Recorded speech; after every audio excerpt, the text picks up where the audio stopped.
দেবতারা পুরুষ সূক্ত দ্বারা স্তব করা সত্ত্বেও যখন পরমেশ্বর ভগবান বিষ্ণু প্রসন্ন হলেন না, তখন ব্রহ্মা স্বয়ং তপস্যা করতে শুরু করলেন। সেই সময় ভগবান শ্রী বিষ্ণু ব্রহ্মার কাছে তার বার্তা প্রেরণ করলেন। তিনি ব্রহ্মাকে জানালেন যে তিনি অচিরেই তার পরাশক্তি সহ অসুর সংহার করবার জন্য পৃথিবীতে অবতরণ করবেন এবং তখন দেবতারাও যেন তার সহায়তা করার জন্য সেখানে আবির্ভূত হন। তারা যেন অচিরেই যদুকুলে জন্মগ্রহণ করেন, যে কুলে তিনি স্বয়ং আবির্ভূত হবেন। ব্রহ্মা তখন দেবতাদের সেই বার্তা শোনালেন।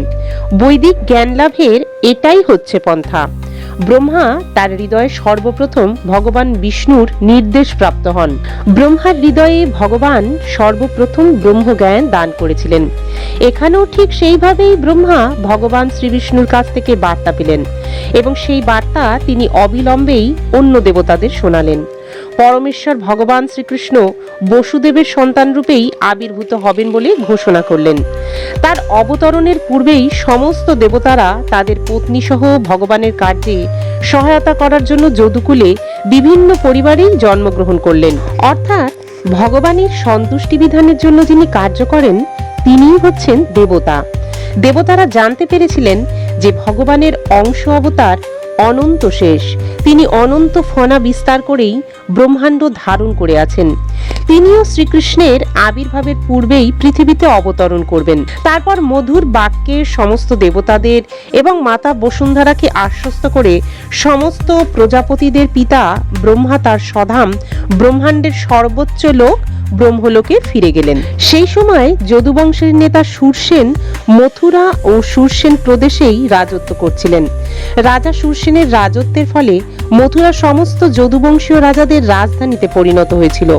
যদুবংশীয় রাজারা ছিলেন অত্যন্ত ধর্মপরায়ণ এবং তারা জানতেন যে দ্বারকার মতন মথুরাও হচ্ছে ভগবান শ্রীকৃষ্ণের নিত্যধাম। সেই জন্যই যদুবংশীয় রাজারা মথুরায় তাদের রাজধানী স্থাপন করেছিলেন। একসময় সুরসেনের পুত্র বসুদেব দেবকের কন্যা দেবকীকে বিবাহ করে তার নববিবাহিতা পত্নীকে নিয়ে রথে চড়ে তার প্রাসাদে ফিরছিলেন। সেই সময় উগ্রসেনের পুত্র কংস তার ভগ্নী দেবকীকে প্রসন্ন করার মানসেই বসুদেবের রথের সারথি হয়ে সেই রথ চালিয়ে নিয়ে যাচ্ছিল। বরবধূ যখন রথে করে যাচ্ছিলেন তখন সেই শুভ লগ্ন ঘোষণা করেই নানা রকম বাদ্য বাজছিল। তখন হঠাৎ দৈববাণী হলো, কংস, তুমি অতি নির্বোধ, মূর্খতার বশে তুমি তোমার ভগ্নী এবং ভগ্নীপতির রথ চালিয়ে যাচ্ছ। তুমি জানো না যে এই ভগ্নীর অষ্টম গর্ভের সন্তান তোমার মৃত্যুর কারণ হবে।